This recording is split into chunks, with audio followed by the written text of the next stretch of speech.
Hello everyone, আমি চলে এসেছি ঘর ক্লিন করতে। না শুধু ক্লিন নয়, মানে ডিপ ক্লিন করতে।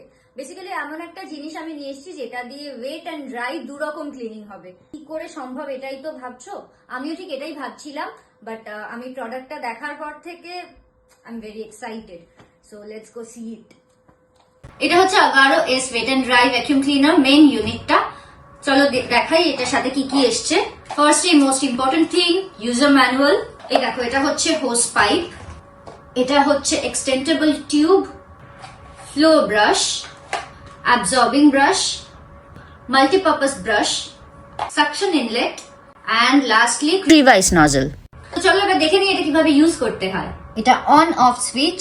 এখানে দুদিকে দুটো লক আনলক বাটন আছে। এটাতে আছে 1600 ওয়াটের মোটর।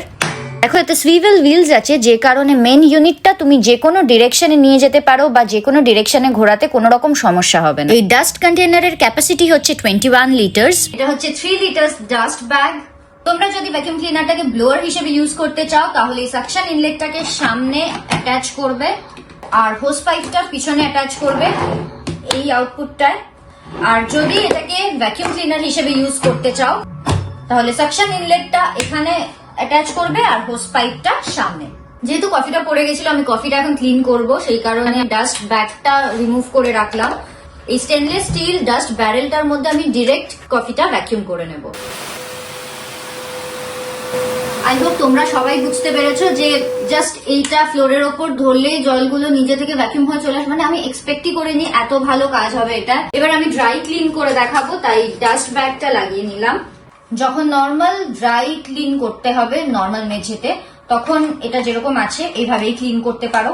আর যদি কার্পেটের ওপর ক্লিন করতে হয় তাহলে এখানে দেখছো একটা বাটন আছে। এই দেখো, এই ব্রাশগুলো বেরিয়ে আসবে এই বাটনটা প্রেস করলে। সো এই ব্রাশগুলো দিয়ে তারপর কার্পেটের উপর ক্লিন করতে পারো। এটাতে আছে 21.5 kPa সাকশন পাওয়ার। এই সাকশন পাওয়ারটা টেস্ট করার জন্য আমি এখানে দেখছো কিছুটা মুসুর ডাল ছড়িয়ে রেখেছি। এবার আমি এটা ইউজ করে দেখাবো। এই যে বিটগুলো বানানো আছে এগুলো দেখতে তো খুব সুন্দর লাগে, কিন্তু ক্লিন করা খুব ডিফিকাল্ট হয়ে যায়। সো এই মাল্টিপারপাস ব্রাশটা দিয়ে এটা ক্লিন করব, দেখি হয় কিনা। এই ব্রাশটা কিন্তু শুধু ওয়াল নয়, এটা দিয়ে পর্দা বা সোফা ক্লিন করতে পারো। এবার আমি ঘরের ওপর দিকটা ক্লিন করব, সেই কারণে আমি এক্সটেন্ডেবল রডটা লাগিয়ে নিয়েছি আর সাথে ইউজ করছি ডিভাইস নজল। এটাতে একটা লম্বা ওয়্যার আছে, সো দ্যাট তুমি একবার প্লাগ ইন করে পুরো ঘর ক্লিন করে নিতে পারো কোনো রকম হ্যাসেল ছাড়াই। দেখো এতে কতটা ডাস্ট কালেক্ট হয়েছে। তোমরা কিন্তু এটা ইজিলি জল দিয়ে ধুয়ে নিতে পারো। এই দারুণ প্রোডাক্টের লিঙ্কটা আমি ডেসক্রিপশন বক্সে দিয়ে দিলাম। আর কেমন লাগলো প্রোডাক্টটা সেটা কমেন্টে জানিও।